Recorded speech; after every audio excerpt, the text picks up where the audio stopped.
Hey everyone, it's Tim from Linessa Farms, Specialty and Heirloom Livestock. Thanks for joining me tonight. I hope everyone is doing well. So, we did not have the live stream last night. I have been working out of the area. Uh, if you are new to our group here, welcome. If you're returning, as I know many of you do, welcome back. So if you have any questions, we're just going to do general question and answer tonight. If you have any questions, please feel free to just type them over in the comments and we will take it from there. So it is getting cold outside. We are actually doing our shearing, our fall shearing, this Saturday. So we are officially pulling our animals off of pasture. Normally, what we will do is we will do our spring shearing around April timeframe. After shearing, we'll kick them out on pasture, and then they'll spend the entire year out on pasture. And then usually around the end of October, we usually plan to do our fall shearing around Halloween, and then they will come back to dry lot. And the reason for that is here in Northwest Indiana, where we're at, normally if you make it to Halloween, you're doing pretty good. And after that, we can expect all kinds of nasty weather.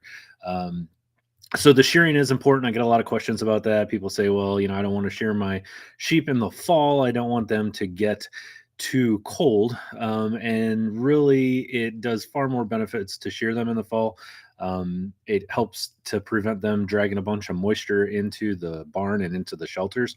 That wool will actually hold moisture. They get wet outside, they bring that moisture in with them, and you get a lot of condensation and a lot of upper respiratory and lower respiratory infections associated with that.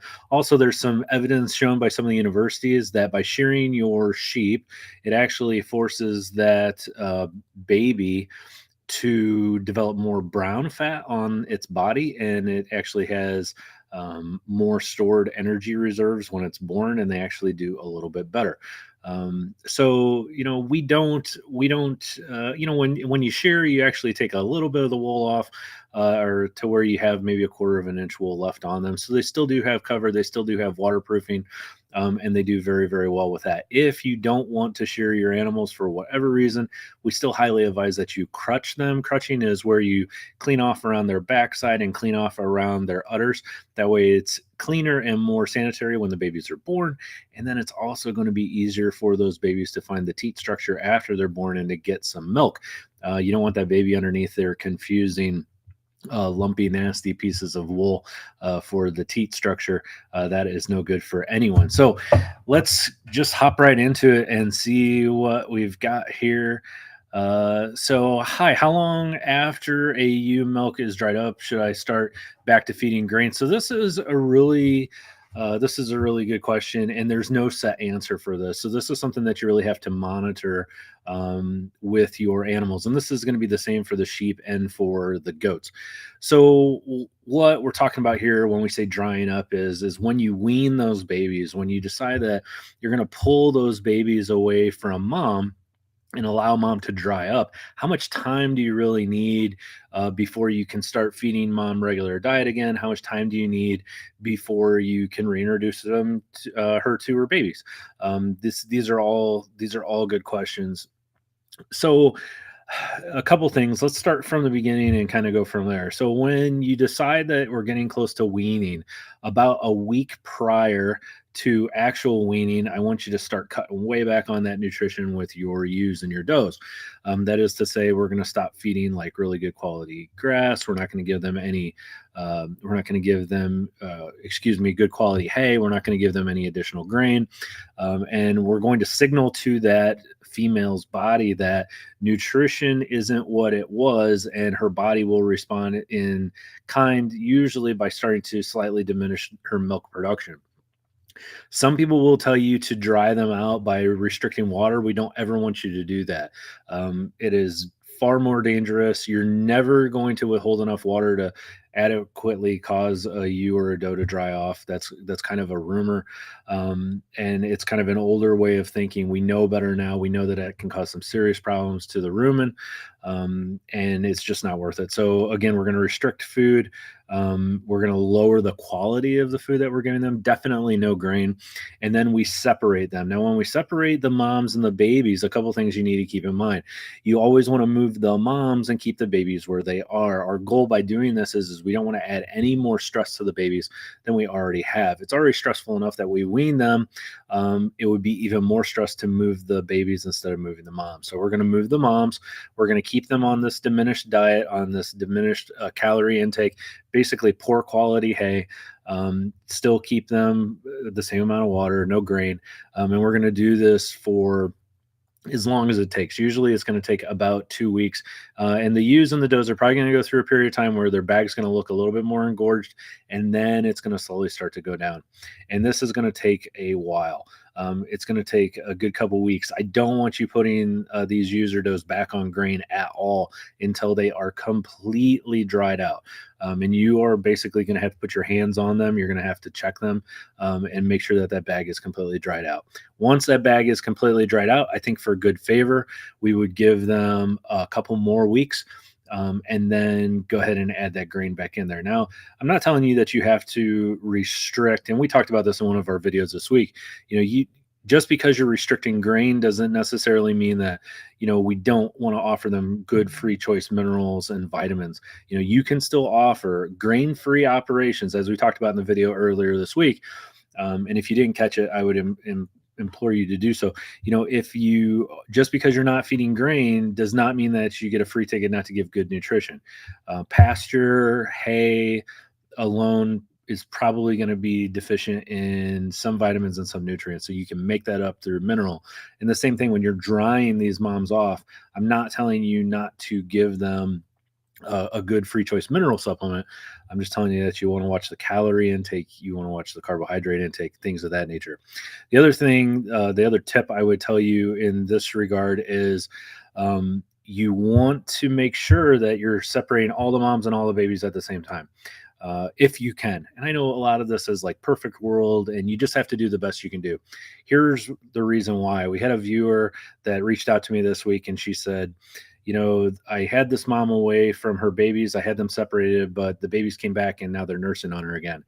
And probably what happened was, and what you may have noticed on your own farm is sometimes you'll pull that ewe or that doe's babies off, but then other babies are coming in and sneaking off of her, just sneaking a little. They'll sneak up behind them when they're eating or drinking, and they'll try to steal a little milk off of them. And it's just enough stimulation to keep them lactating. So you think you're doing good, and then you reintroduce the old babies and they go right back to you because that mom never really dried off. In order to get that mom to dry off, we really need to make sure that we're pulling her completely away from any babies that could be nursing off her at all, because that stimulation plays a role as well. So you're just going to have to play it by ear and be cautious. Obviously, we want to monitor for mastitis and things like that. But good question, and thank you for asking. So next question, do you shear closer to the body in the spring than you do in fall? No, we don't. We just do, we always leave a little bit of cover on our sheep. The only time that we would actually shear our sheep down to the flesh is when we are taking them for show. So when we take them for show and they're slick shorn, it's a little bit of a different process. That process involves shearing them down with actual sheep shears. And then we follow that with a clipper. And a clipper is almost like what you would experience when you go to the barber. So we're going to knock the wool off with the shears, which is a comb and a cutting blade. And that's a little bit more coarse, and it leaves a little bit of cover on there. And then for slick shearing, we would go in there with those clippers and we would go down to the skin. You don't want to go down to the skin on your sheep unless you absolutely have to for show purposes. And the reason for that is because that little bit of wool that you're leaving on that animal and that little bit of lanolin plays a very important role in protecting that animal from things like photosensitivity, from excess sunlight getting on them. And it also helps to protect them from some fungus. Sheep are very susceptible to ringworm. And ringworm is a fungus. It's not actually a worm. And what ends up happening is when you completely take that wool off and you wash that animal and you take that lanolin off, they become really, really susceptible to fungus, to fungal infections. Some people will refer to it as club lamb fungus. You know it as ringworm. and it is a mess. And you will see this a lot of times in the show arena. It's a big problem that people have to watch out for. So again, we don't ever recommend that you actually take them down to the flesh unless you absolutely have to, for show purposes. So good question there. Cheryl in Maryland. Hello, Cheryl. Nice to see you. Allison, new to your channel. I have goats and sheep. I just found a dead baby in our pasture. Seems to be a goat that we didn't even know any of them were pregnant. What would you suggest we do? Whew, that's a tough one. So chances are the mom, it's difficult to say. I would need to know the age of the baby. That would give me a little bit better idea of what is going on. If the baby had hair on it and it looked like it was fairly developed, then we're looking at a late term abortion. And again, people get a little hung up when I say abortion. When we refer to, or when you hear a veterinarian, or you hear a sheep person or a goat person, or articles that you may read, they'll refer to it as abortive diseases or late-term abortion or things like that. Essentially, we're talking about a miscarriage. So don't get the two confused. You may see that verbiage and it gets kind of confusing. So when we're looking at late-term abortion that's about a month out, a lot of times we're looking at toxoplasmosis. So toxoplasmosis is something that's out there. They can get it from each other. It can be in your herd. You can pick it up from barn cats. There's lots and lots of ways that you can get toxoplasmosis. Good news, bad news. So the good news is once they get it once, they generally develop a resistance to it and they won't ever get it again. So if you do have a ewe or a doe that has a late-term abortion, usually about 30 days out, they lose that baby. Chances are it may be one of these abortive diseases. Most likely toxoplasmosis would be a good culprit. And that will lead to, the loss of the baby. They will develop a natural resistance against it. The problem is you can get what's called abortion storm. An abortion storm is where it starts then to spread throughout your flock, and then you can lose lots and lots of babies to that. There are different ways that you can prevent this from happening. One way to prevent this from happening is to offer specific medications that you're going to have to get from your veterinarian. And the other ones would be, most of them are VFDs now. We would use Aeromycin crumbles as the main one that we would use. You can also give anti-abortive vaccines against Vibrio, chlamydia, and other things as well. So things that you would want to work with your veterinarian on. If you've lost one baby, you may want to keep a close eye on others to make sure that you're not seeing this happen, progressively throughout your flock. If you are, you're going to want to contact your veterinarian to see what, if anything, you can do. And then sometimes a doe may get pregnant and maybe she's a little too young and she just loses that baby for natural reasons. So just because you see a miscarriage doesn't necessarily mean that, you've got something that you really, really need to worry about. It doesn't mean that it's a disease process. It just means that, maybe something else went wrong. But usually when we start seeing them happen a month out, that's when we start to think possible toxoplasmosis. So just something for you to consider. All right. Let's see what we have here. Hi, Bob. So Bob says, I just had my last bale of hay mold. I have my bales completely covered, but some on the inside seemed moist. Could the person I have bought them from bale the hay wet, or did I too tightly wrap it? Probably both. Possibly he baled them wet. So you got to really watch out for wet bales. It's a good way to burn a barn down. They will eventually get so hot that they will combust. I just saw a barn burn down the other day near Logansport, Indiana. I was driving by and the whole barn went up in flames. And so you got to watch out for hot bales. They will get so hot, you just wouldn't believe it. I had a farmer that baled teff grass for me one year in round bales, and he rolled them up. He baled them. They weren't dry enough. They were too wet. And I think they lasted for like a week before they got so hot. I had to take them out, unroll them, and just waste them because he baled them wet, and they just go to crud. Eventually they'll get black, soft gooey in the middle, and then it'll just get hotter and hotter and hotter, and then you run into problems. So anytime you crack open a bale and you see that you have black gooey stuff inside, you just might as well waste the whole bale. If you find that the bale has white powdery mildew inside, that's another one. Sheep and goats are very, very sensitive to mold, so you always want to be very, very careful. If you have it, I do not recommend that you feed it. Now, when you wrap up this hay, if it can condensate on the inside of that wrapper, that will cause you to get some surface mold on it. But if you're cracking open that bale and you're like inside that bale and it's wet, then no, the farmer baled it wet. So you have to be really, really cautious. If you're buying from a new producer, um, there's nothing wrong with cracking open a bale while you're there. If you're buying from a new person that you don't know, get a bale down, cut it open, take a look at it, smell it, feel it, and look for any kind of problems and go from there. Uh, this is kind of a good segue into another point that I think is worth mentioning tonight. And somebody had made a comment the other day. We made a comment, or pardon me, we made a video earlier this week where we were talking about feeding grain. And I said,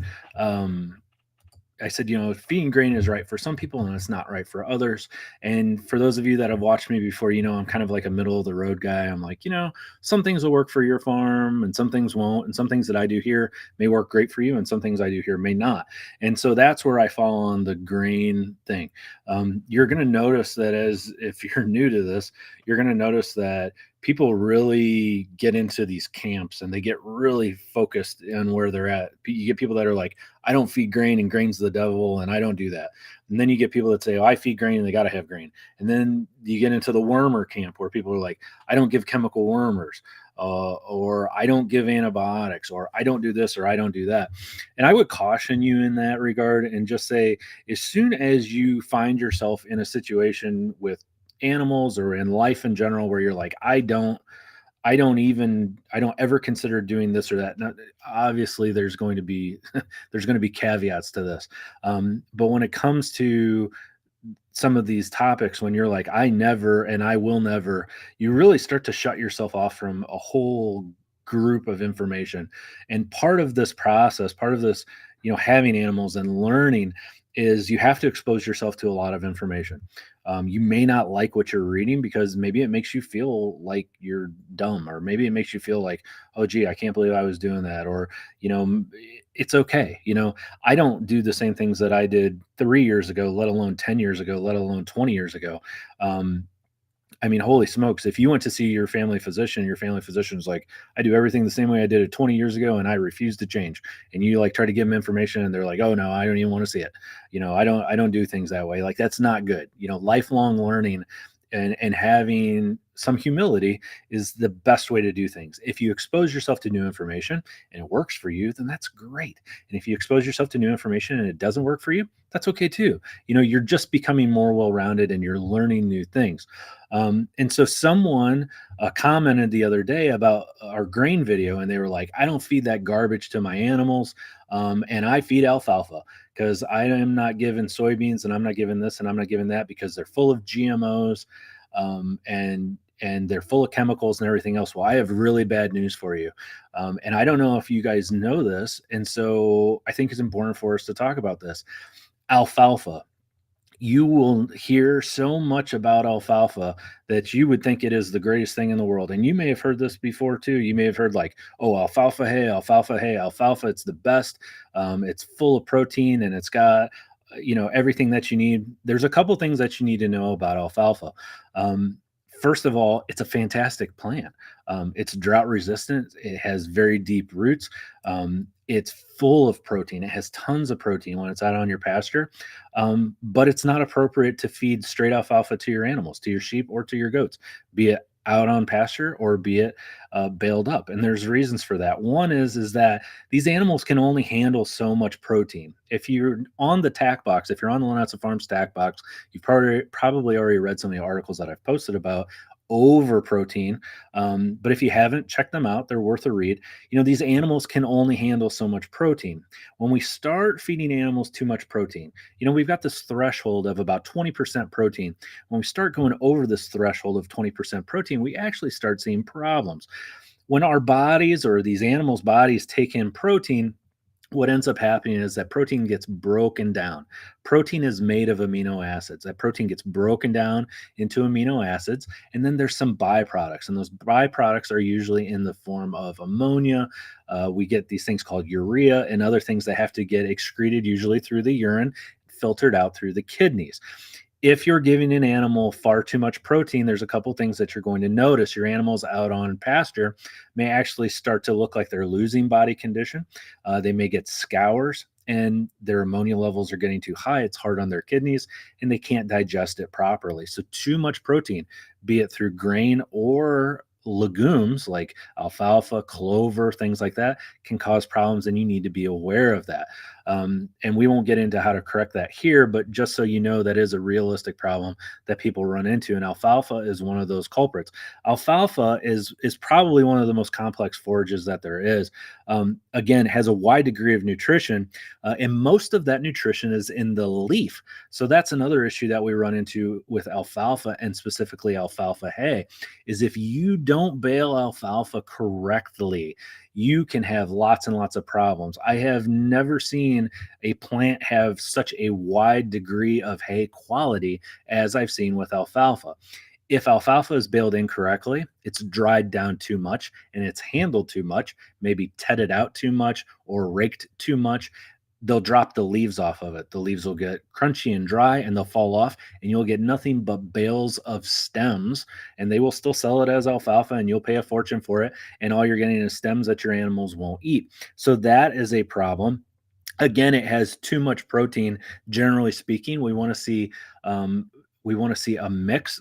Generally speaking, a good legume grass mix is what's going to be best for your animals. And then we get into probably the worst things about alfalfa that is most important that I want you guys to know about. There's a chemical in the leaf proteins called sapacins, and those proteins, when they're digested in the rumen, actually cause a phenomenon. It's like a stable foam that forms in the rumen of that animal, and we refer to it as frothy bloat. There's two different types of bloat. There's frothy bloat and there's abomasum bloat. That frothy bloat is like a stable foam in that animal's rumen that prevents them from being able to belch, and they can't get that gas out, and they can develop bloat, and it can kill them. That's one of the number one things that we're worried about with those animals eating too much alfalfa. Now comes the worst part. If you're a GMO person, now might be the appropriate time for you to turn off the video and maybe go find a cup of coffee or something and then come back, especially if you're buying baled alfalfa from people. So I warned you, here we go. Alfalfa is one of the most heavily genetically modified plants that we have. Specifically when it comes to feeding animals. And it's also one of the most highly sprayed plants that we have as far as pesticides and fungicides is concerned. Sorry. So the truth of the matter is back in 2005, the same people that brought you Roundup Ready soybeans and corn and things like that people don't like because they're genetically modified, yeah, they have Roundup Ready alfalfa. It came out in 2005, and a lot of the lush green alfalfa fields that you have are Roundup Ready alfalfa that are actually sprayed with Roundup. So that way the only thing that grows is the alfalfa.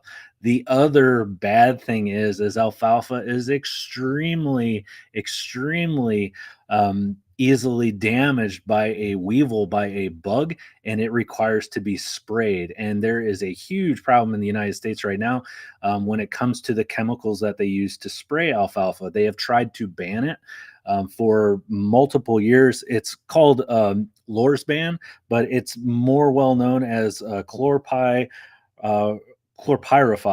And the chlorpyrifos, the Lorsban, excuse me, is a neurological chemical that was actually invented during the Second World War. That's a neurological agent. It's been linked with birth defects, cognitive deficits, all kinds of other problems. And then it's also easily affected by fungus, so they also spray it with chemicals to keep fungus off of it. So if you have not yet asked your farmer that you're getting your alfalfa from, you may want to have a conversation from with him or her. If you are a big non-GMO, non-chemical, I don't feed grains because I want all natural stuff, and you think you're doing a favor by feeding really expensive bales of alfalfa, first thing is you're probably feeding too much protein. Second thing is you're probably actually exposing that animal to a GMO modified plant that has been doused with chemicals, and you may not know that. So again, I'm just trying to help you guys out and give you some information that a lot of people don't know about. And again, hey, don't take my word for it. Go out there and research it on your own, and verify. If you don't like what I have to say, just verify it and check it out. So that's my spiel on alfalfa. So thank you for the hey question, and it kind of got me down the beaten path, but hey, it was worth it. So, uh, what about if a ram landed a female before I started drying them up? Will drying up process affect pregnancy? No. Some ewes and some does will breed back right around weaning time, and they will continue to naturally dry off, and you won't have any problems. That's a normal thing that some people will try to do. I would tell you that, it's important for you to decide what's right for your farm. We've talked about the accelerated breeding programs in the past. Cornell has a very good the star program. It's the 5 points of the star, where in 3 years we have 5 lamb crops or 5 kid crops. You can, um, you just have to be cautious. We want to give these ewes and these does enough time to recuperate after their pregnancy and after lactation. So a lot of times the number of eggs that female will drop during ovulation has a direct correlation with the overall nutrition that animal is taking in at the time. That's where we run into this flushing phenomenon where we try to give more nutrition to our ewes and our does when we're getting them ready to have their babies. It causes them to flush, to drop more eggs during ovulation. This is Mother Nature saying, hey, nutrition is good, and this mom has enough nutrition in order to support multiple births. Therefore, we're going to drop more eggs, and we're going to flush them out by giving them more nutrition.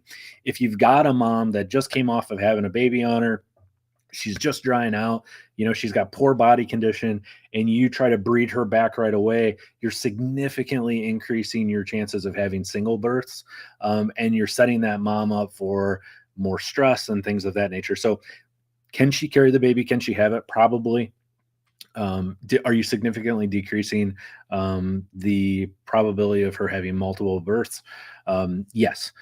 Just because she's at a deficit as far as nutrition is concerned, and that's something for you to think about. So I get it that separating males and females and everyone out is not fun, and it can be more expensive, and it can be more of a pain in the rear end, but it does have its advantages, and it is something that I think will pay dividends in the end. And that's why we're a fan of keeping our males and females separated. One of many reasons why think we should keep our males and females separated.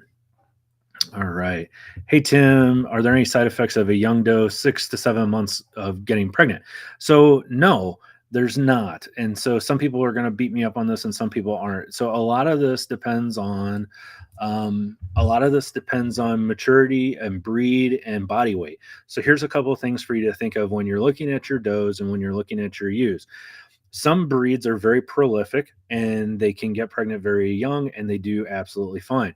The general rule of thumb for you to follow is this: 75% of mature body weight. If you want to be cautious, what you need to do is you need to determine what that ewe or that doe's reasonable mature body weight is going to be, and you want them to be at least 75% of that at the time of conception. So, if we know that mature body weight is going to be 100 pounds when they're full grown doe, and it's going to be 100 pounds when they're a full grown doe, excuse me, at the time that they reach 75 pounds, then we know that they're within that window that they should be able to have their babies.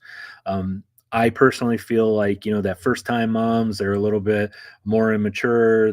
Some of them aren't the best moms the first time around. Our more mature moms that have had babies before tend to do a little bit better. But that's a whole nother subject. If we're just talking about general health, just try to fall within that 75% rule. 75% of mature body weight. Well, people say, well, how in the world am I supposed to know what 75% of mature body weight is? So again, you're going to force me into a corner and say, well, you got to guess. Well, if you have all the same breed on your farm and you have that doe's mom, you can kind of guess what her body weight. You got a pretty good guess. If you don't, then you're kind of at a deficit. So let's say you got one breed male and one breed female, and you've never bred them before and you don't know what to do. And some people may not like this because our males generally are going to weigh a little bit more than the females. If you just want to wing it, you can take dad's weight plus mom's weight, divide by 2, and then do 75% of that. So we're going to take the mean weight of the two, and then we are going to do 75% of that. Or you could look up that breed online and see what a typical female of that breed weighs and add that plus the mom and divide by 2. We just want to get roughly 75% of mature body weight. So that is my answer to that. Is it okay to feed pregnant does CIDR? I don't know. And I'm going to have to look that up. I get a lot of questions about cedars. I get a lot of questions about alders and some other trees. And honestly, I don't know. I don't have that many type of trees in my area. So I'm kind of I'm kind of uneducated on that. I'm kind of ignorant to that. So what I will do is I will look that up. And I will post it on our tack box on Facebook. So watch for that within the next day or so. I'll see if I can get some good information for you, and I will post that. All right, Bob. Let's see what else we got here. Bob says, I top dress my goats grain. They never seem to eat the mineral that I leave out for them. Any suggestions or advice? Is it okay to top dress? Yeah, top dressing is fine. And sometimes these animals will eat a lot of mineral and sometimes they won't. We've got, we've got some issues here. We've got a lot of I get a lot of hate mail about my opinions on free choice minerals too. You can top dress. That's okay. There's also more. There's also more feed. There is feed out there that's been fortified to where the mineral is the nutrition is in the feed itself. So that is an option for you. The other thing that you can do is you can lightly coat your grain in some kind of an oil, be it a wheat germ oil or molasses or something like that. And then you can, once it's coated, then you can sprinkle in your mineral on top of it, and it'll actually coat the grain with the mineral. So that's the way I think of it. I think of it as like a breakfast cereal that's like coated in sugar. So, I always think of like Cinnamon Toast Crunch. You get this little square and it's completely coated in sugar. Well, the way you get your feed to look that way is you got to put your feed in a mixer and you got to get it mixing and going well. Then you add some molasses to it and you evenly coat that feed with that molasses to where all of the kernels or all the pieces of feed get coated in that sticky substance. Then while it's mixing, you slowly sprinkle in your mineral. And then what will happen is that mineral will cling to it. And then when you're feeding your grain, you know that your animals are getting all of that mineral in there. And that's one way to do it. The other way is just to put it out free choice by their water and hope that they go after it. You have to be cautious with the quality of the mineral that you put out. A lot of mineral is cut really, really heavily with salt. And the problem is that those animals will get into it and it's so salty that they're like, no, I've had enough salt, and they won't want to eat it because it's got too much salt in. Then you get the other end of the spectrum where you have these buffet style mineral feeders to where they offer them like selenium, cobalt, vitamin E, this and that, and all these different things. And the thought process is that animal knows what it needs and it will go after each individual mineral as needed. So here's my problem with this. And again, just my opinion. And I normally don't give my opinion. I normally try to keep it to the facts. The facts that I can tell you is that I've yet been able to find any kind of scientific study or anything done by a veterinarian that shows that they did a no kidding actual study, not just like somebody's opinion, that shows that these animals know what to go after and what to have exactly. Now, sheep and goats will go after salt. They know when they need salt and they will go after that. They know when they need fiber and they will go after that. But as far as an animal saying, oh, I need selenium, and knowing what the selenium tastes like and how much to take in, that's a bridge too far for me. Um, I had considered doing the individual buffet style mineral feeder years ago. I talked to one of the veterinarians from Purdue University. We live by Purdue, and they said, well, you need to be real careful about that because you can't put copper out because your sheep will eat the copper and it'll kill them. And you can't put too much selenium because they'll eat too much selenium and it'll kill them. And you can't put too much phosphorus out there because your males will eat too much phosphorus and they won't get enough calcium, and then they'll get urinary calculi and it'll kill them. So I'm like, so what are you telling me here? Like, out of one corner of a person's mouth, they'll tell you, oh, well, they know what they need to eat. But out of the other corner of the person's mouth, they say, well, they don't know when to not eat something to the point that it'll kill them. So I'm like, how do you reconcile the two? And at the end of the day, I just found a really good manufacturer of really good, more pricey, given well balanced mineral for sheep, for goats, for pregnant ewes, for pregnant does, just for males. So we have many different types of free choice mineral on our farm. We have a mineral that's just for ewes. We have a mineral that's just for does. We have a mineral that's just for males. And it's more expensive, but that was my remedy. That was my kind of meeting halfway in the middle. So something for you to keep in mind. And again, hey, do your own research, find it out. Who's to say that in a year or 6 months or 5 years that somebody's not going to come out with something new and they're going to be like, yeah, they can tell how much they need of this, but they can't tell of that. There's always new information out there. So I'm not saying that I'm not open to the idea that that buffet mineral feeder may not work. Maybe part of it works and part of it doesn't. I don't know. But I'm keeping my eyes open. I'm keeping my ears open. And hopefully, as I progress along through this journey of raising animals, just like you guys are, I'll figure it out. I'll get more information, better information, and I can kind of go from there. So, all right. What else do we got here? I'm guessing this is how we've gotten the killer compost problem. Roundup ready grass crops fed to livestock with the best of intentions. We compost that waste, use it on garden, and boom, dead garden. Oh, yeah. So I am shocked at how many people I talk to that they're like, Roundup ready alfalfa. Like, they have no idea that there's Roundup ready alfalfa. It just blows their mind.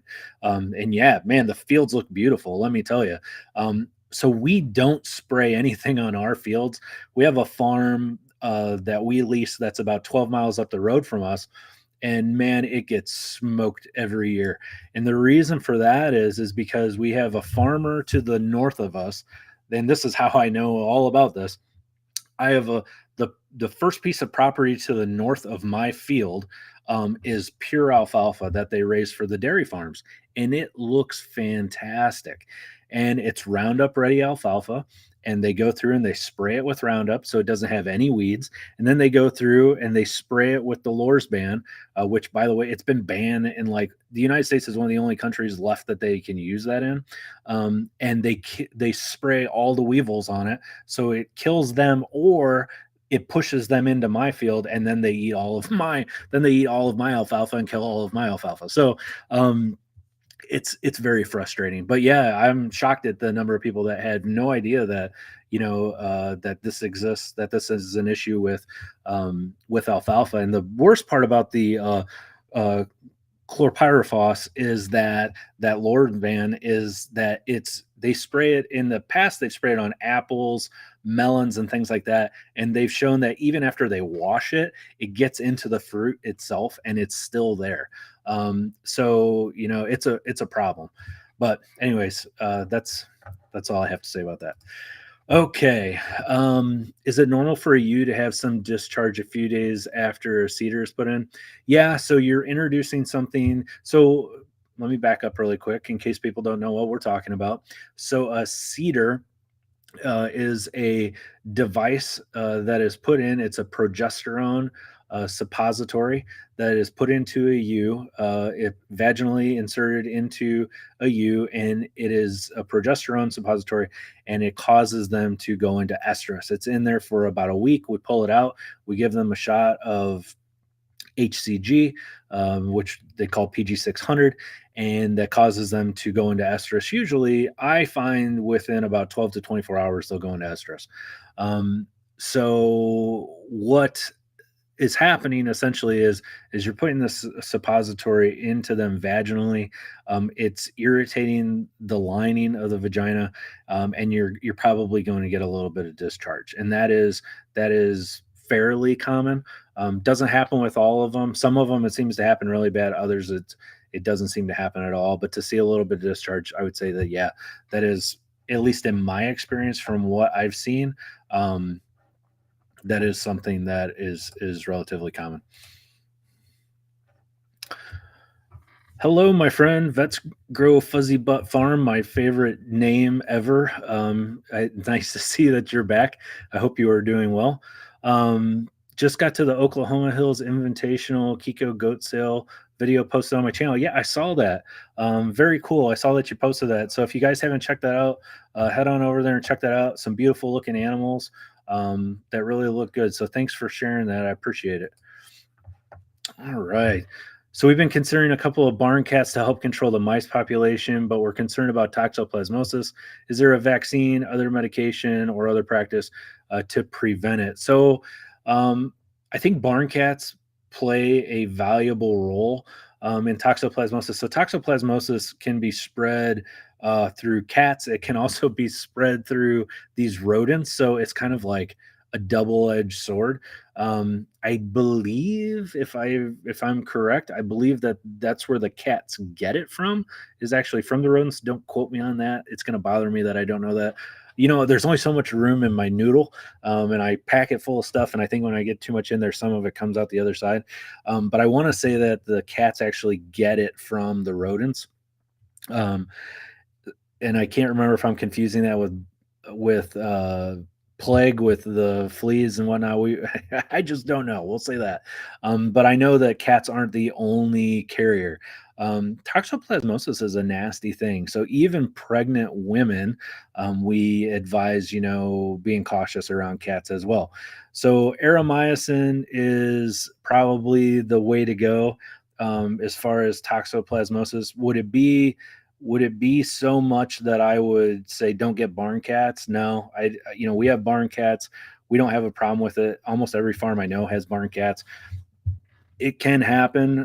The toxoplasmosis can happen, but I think it would depend on if you were willing to treat them with a prophylactic antibiotic like aeromycin or not. So that's something that the big question is you need to think about. Am I okay with feeding my animals a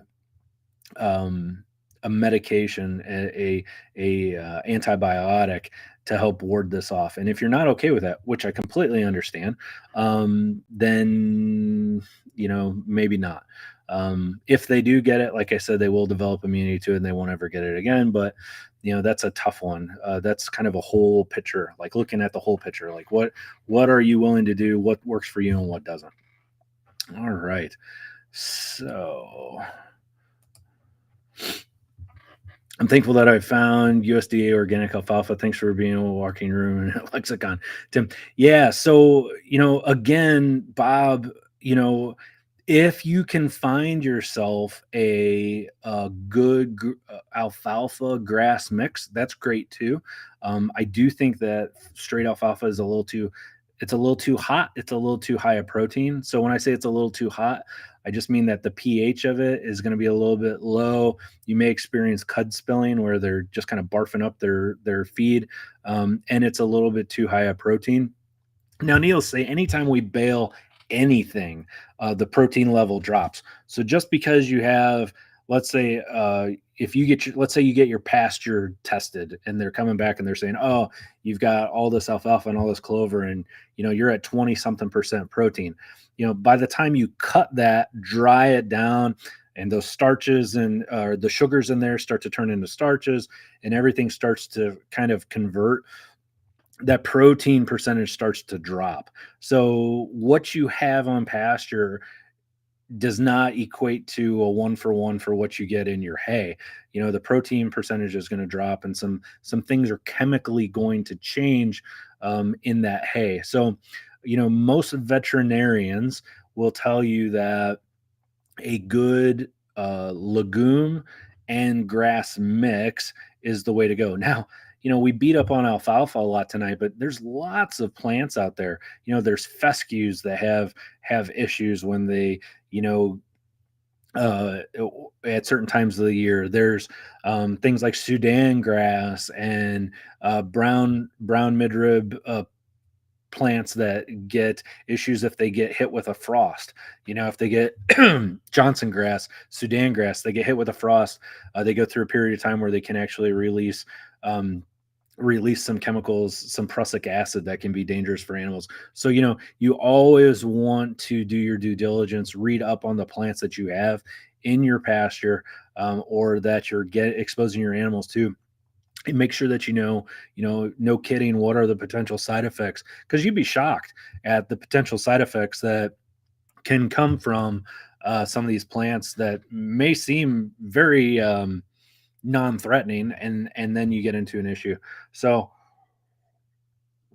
we've had a couple people contact us this week and that they have lost animals, um, and it's unfortunate. If you're going to raise these animals, sheep, goats, any kind of livestock, a couple things that you need to consider.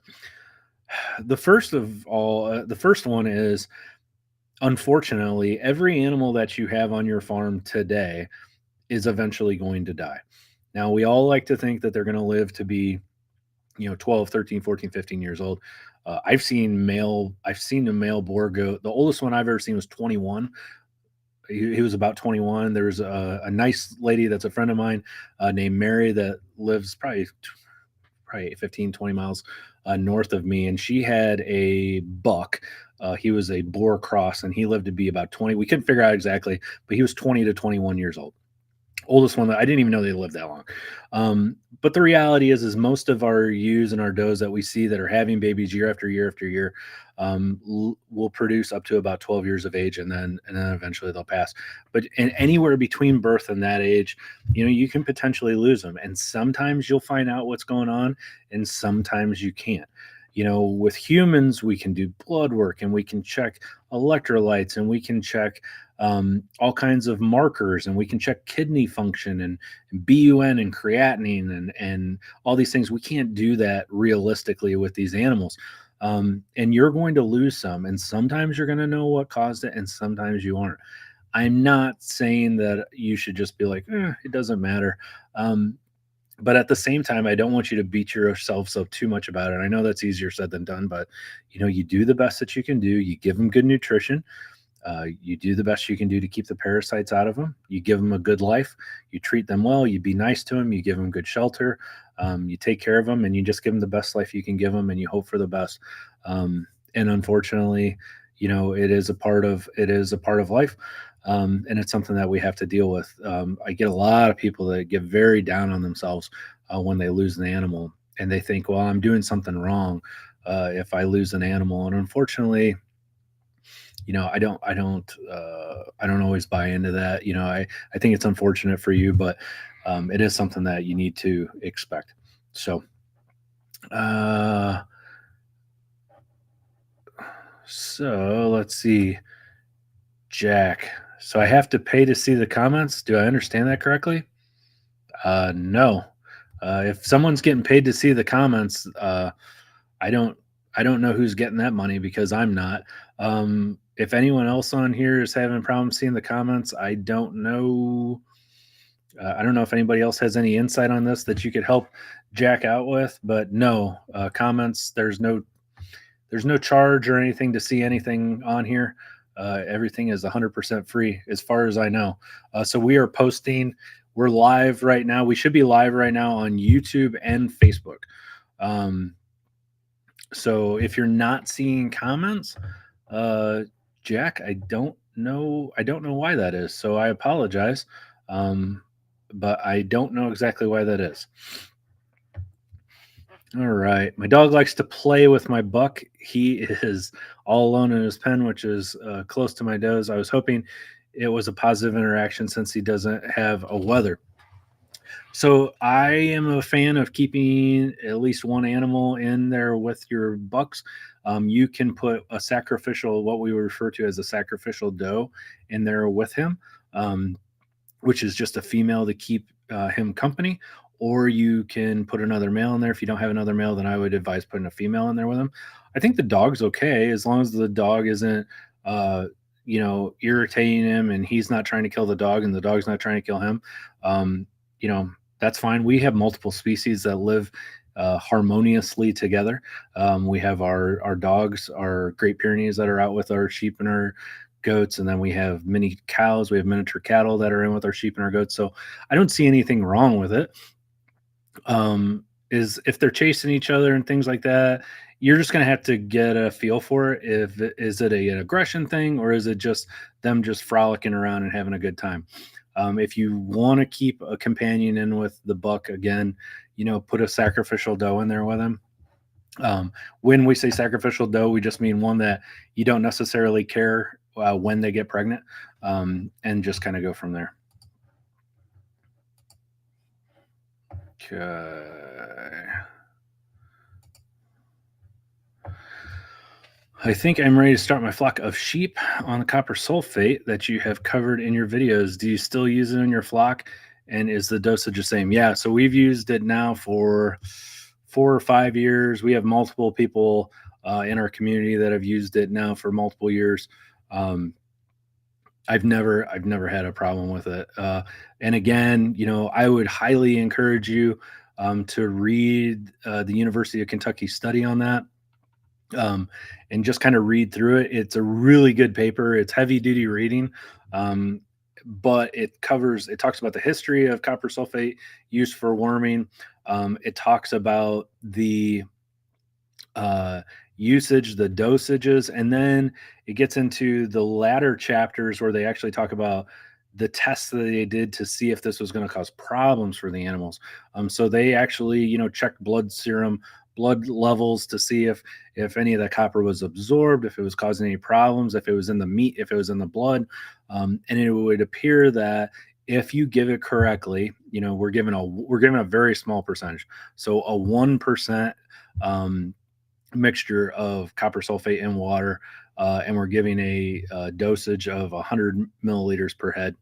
Now, I will tell you, and I would not advise you do this because I have no evidence to back this up. So as far as the evidence goes, as far as the universities are concerned, it's 100 milliliters per head, of the 1% copper sulfate solution. I will give double the dose. If I've got like a huge ram, like a 300-pound ram, something like that, 275-pound ram, I'll give him 200 milliliters. Um, I've never had any problems. Now that's me. That doesn't mean that you're not going to have any problems with that. If you want to stick with what is safe that they tell you, you want to do 100 milliliters per head and don't go over that. So that's my answer. I'm telling you, if I got a monster size animal, I will go with a higher dose. Um, but again, I don't advise that you do that because I have absolutely nothing to back that up. That's just me. That's just some guy telling you something, and that's not a good way to conduct business. All right. Any news on the app? I haven't heard anything about that. So, Brian, great question. So, I talked with Brian, who's another Brian.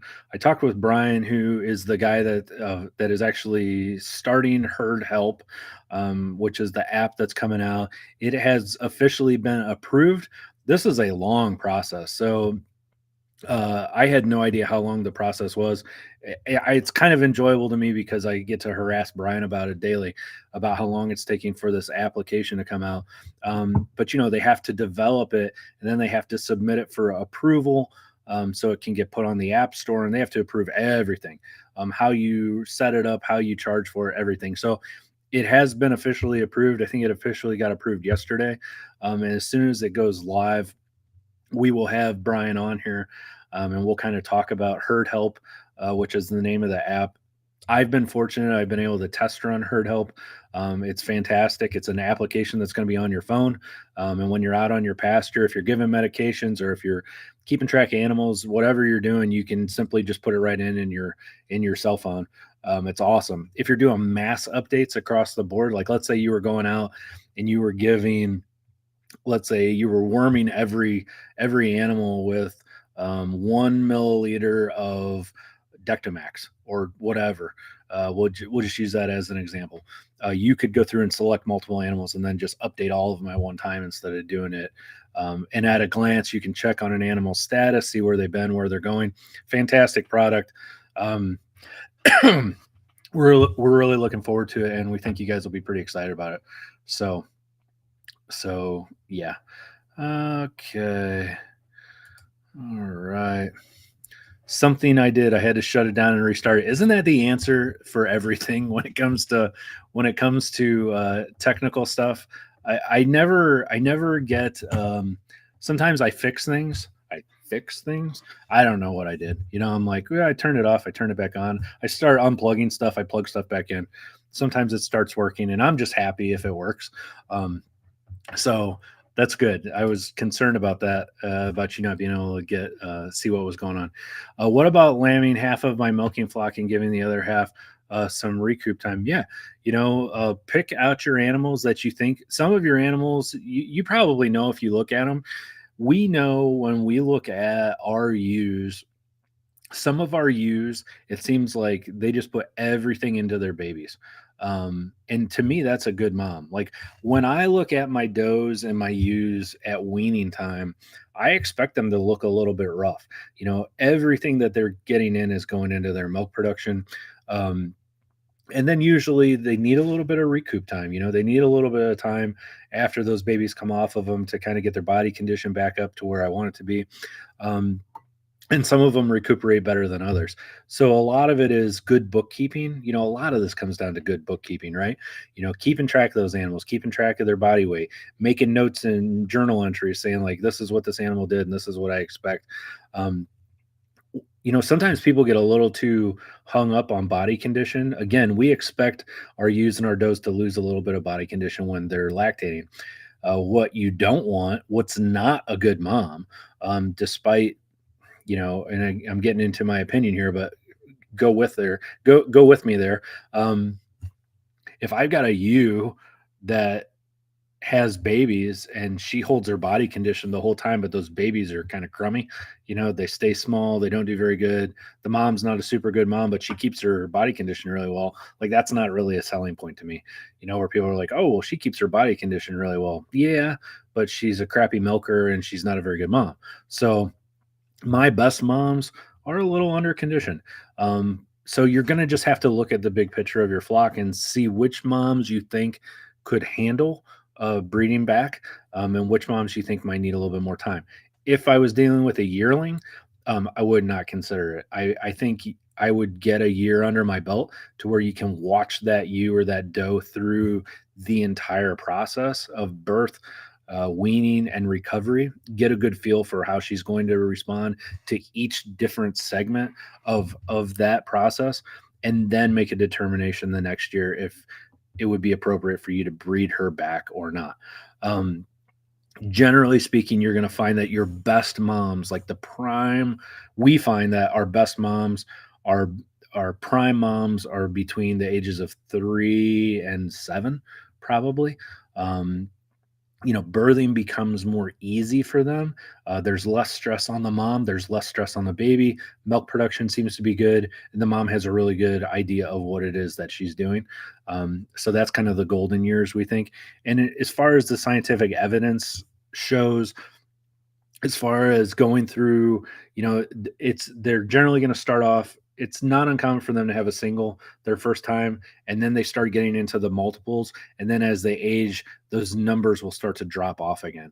Um, and this is assuming that you're not, giving them a CIDR, giving them PG 600 or some kind of other aid to cause them to ovulate. So, 3 to 7 is your prime years. If I was going to do breed backs, that might be that might be the age that I would consider. So good question. All right. Andrew, hello. I've read that the intestinal parasite bury into the intestine in the winter. Is that true? And if so, does that affect dewormers? Um, I have not seen that in I have not seen that in any scientific literature, but I will research that for you. Um, I know that they become more dormant as far as replication outside of the body. A lot of these parasites do become more dormant, and then they come back.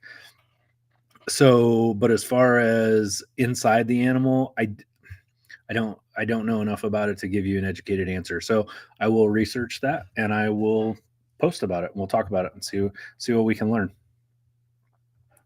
All right. Bob. Bob. Have you ever used kelp with your goats? I've heard good things, but it's an added expense. I have.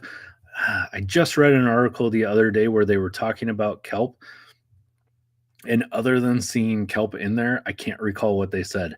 I don't think it was negative, and I don't necessarily think it was positive either. It was something in the middle, but I will research that.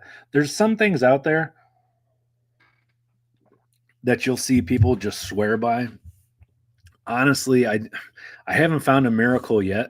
The copper sulfate may be the closest thing we found to a miracle as far as worming is concerned, and that's just I consider it that because you don't have the resistance, and I'm not buying an expensive pharmaceutical that I'm putting into the animal. But even still, it comes with its drawbacks. I haven't found anything yet that's like the total package. Any added nutrition that you can give to these animals, I think is a benefit if you can if it actually makes financial sense in the end.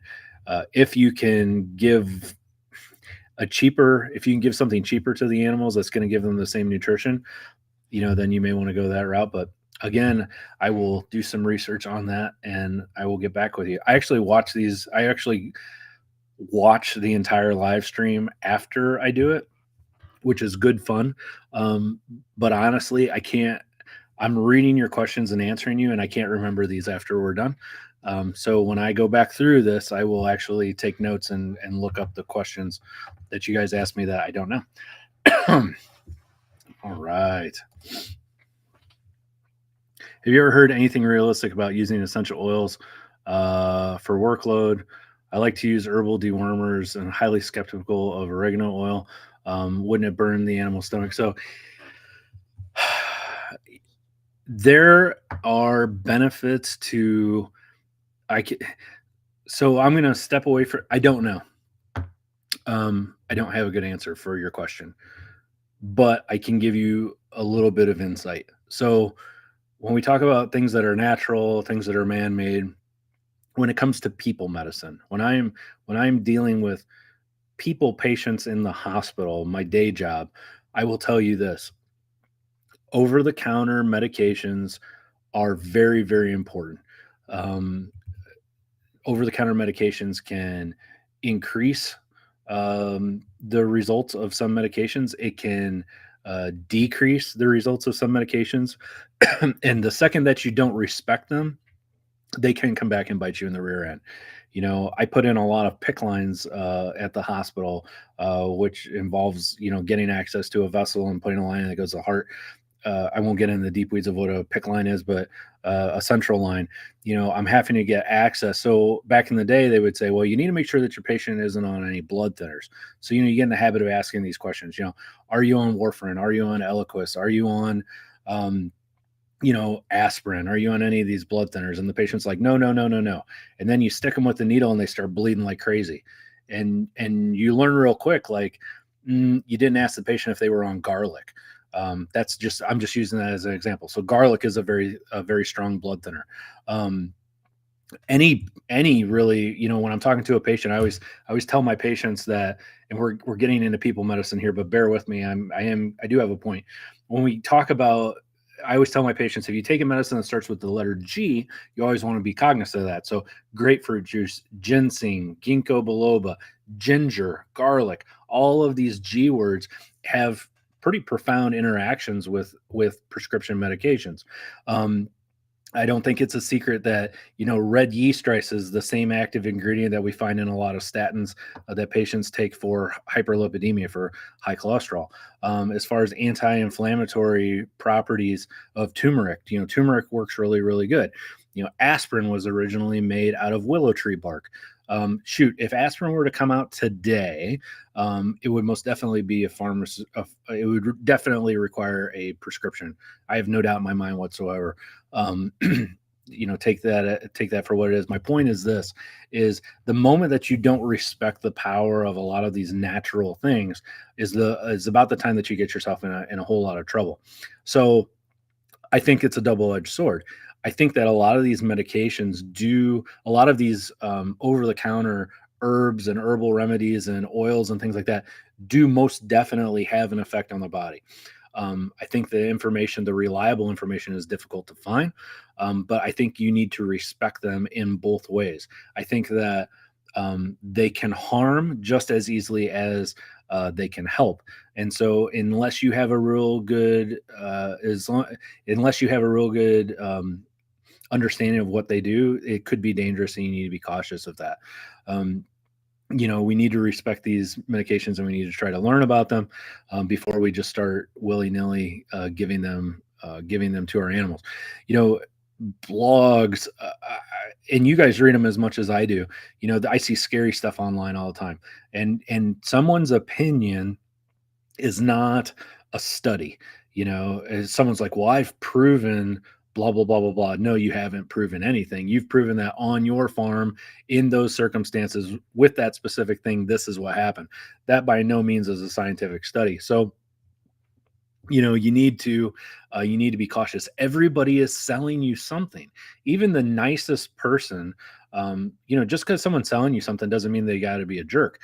Everybody's selling you something. So they may be selling you the idea of organics, or they may be selling you the idea of giving a certain medication, or they may be selling you a certain product. And sometimes people are selling you things for tangible, for money, or to get money out of a product, or maybe they're sponsored by someone. And sometimes people are just selling you something out of the satisfaction that they get of having an audience. I am selling you guys stuff too.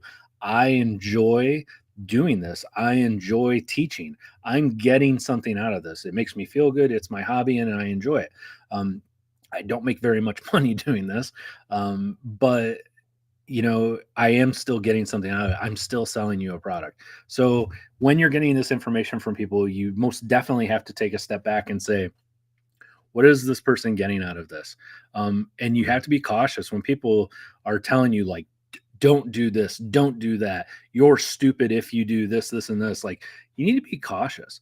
And you need to take a step back and look at, okay, where is this person coming from, and what is it that they're trying to sell me? Anything special I can do for pregnant does other than flushing? No. Good nutrition, good vitamins and nutrients, clean, fresh water. You'll be good. Y'all have 32 watching, but only 11 likes.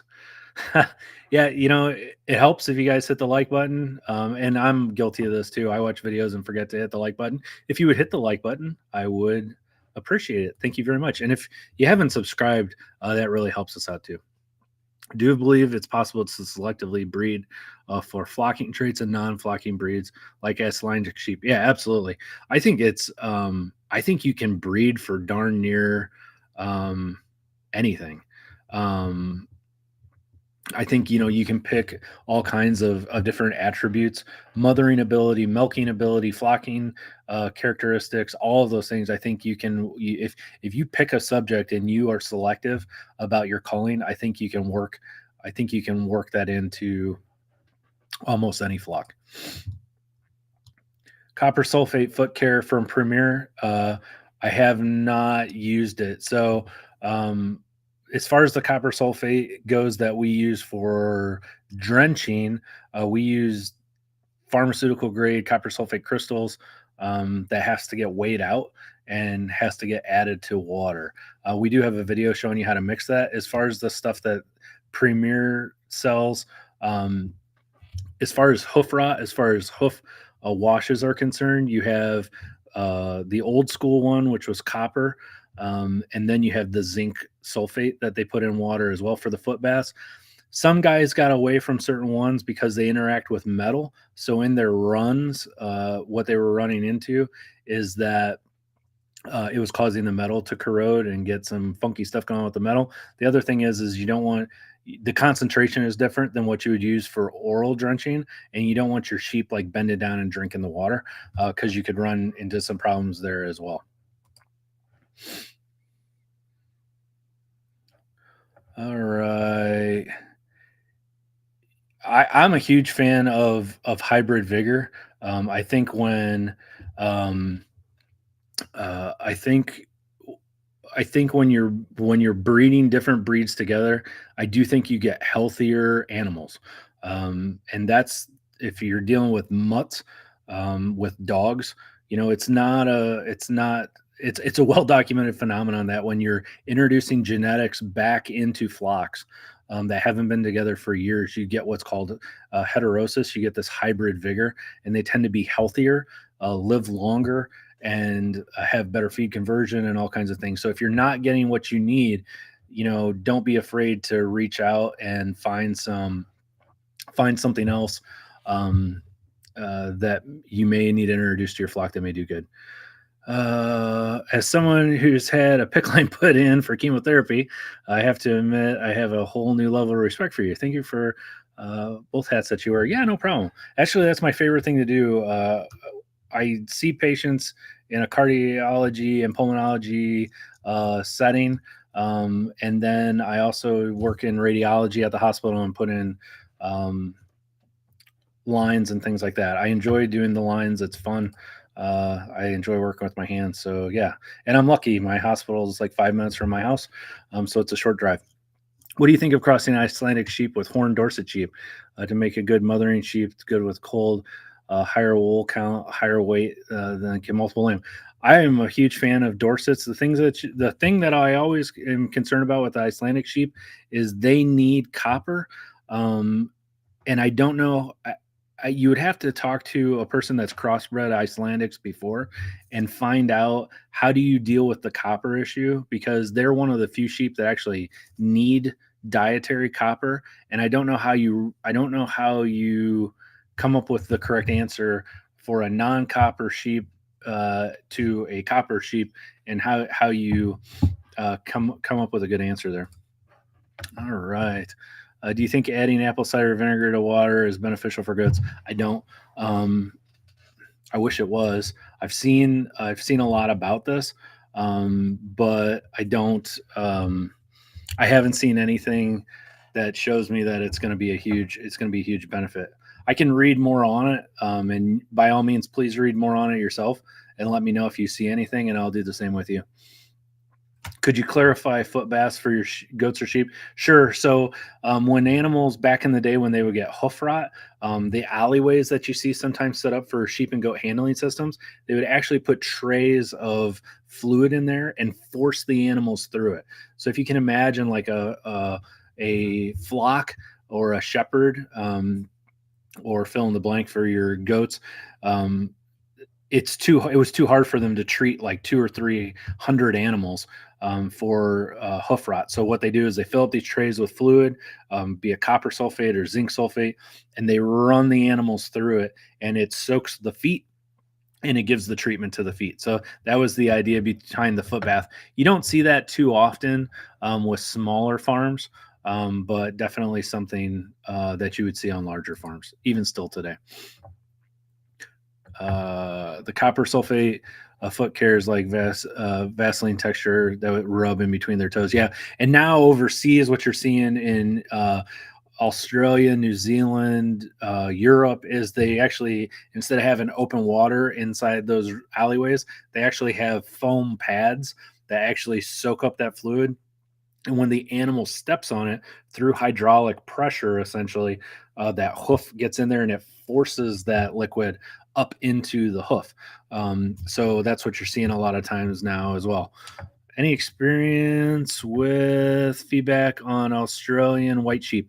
We are getting ready to go to Rick Adams's farm. And I'll be really transparent with you guys. I'm in the military as well. Probably didn't know that. So amongst other things, amongst running the farm and working at the hospital, I'm actually in the Air Force. And I have been on orders. So I've been commuting back and forth to base, and I haven't been home as much as I would normally be. And so it's kind of put off some of the interviews that we were going to do. We are going to Rick Adams' farm soon, and he actually has some of these, and we are going to talk with him about it. So stay tuned on that. All right. What should I give my ram if it has pneumonia? So that's a tough question. So, and I'm not a veterinarian. I don't know if I've mentioned that before, but I'm not a veterinarian. So I'm going to not tell you how to do that, because that would be outside of my purview, and I just end up getting myself in trouble. I can tell you that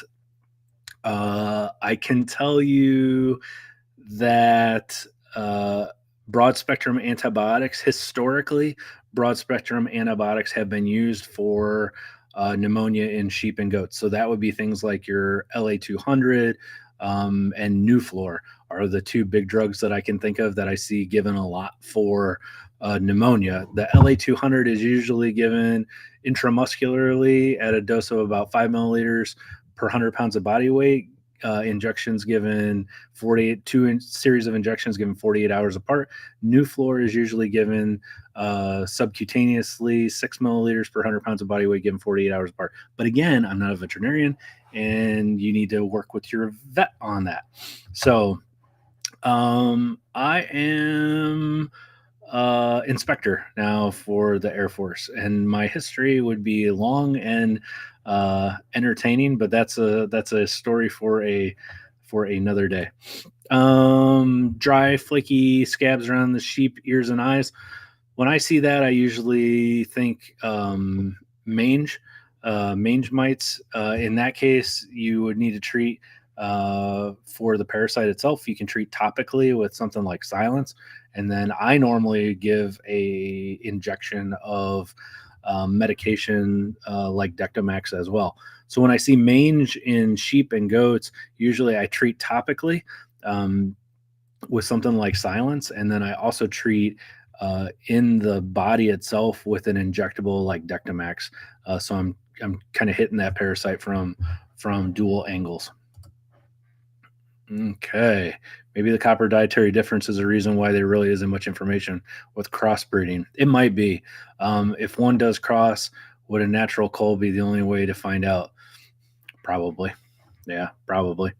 We'll have to visit that one a little bit more, because that is an intriguing thought of how would you deal with this.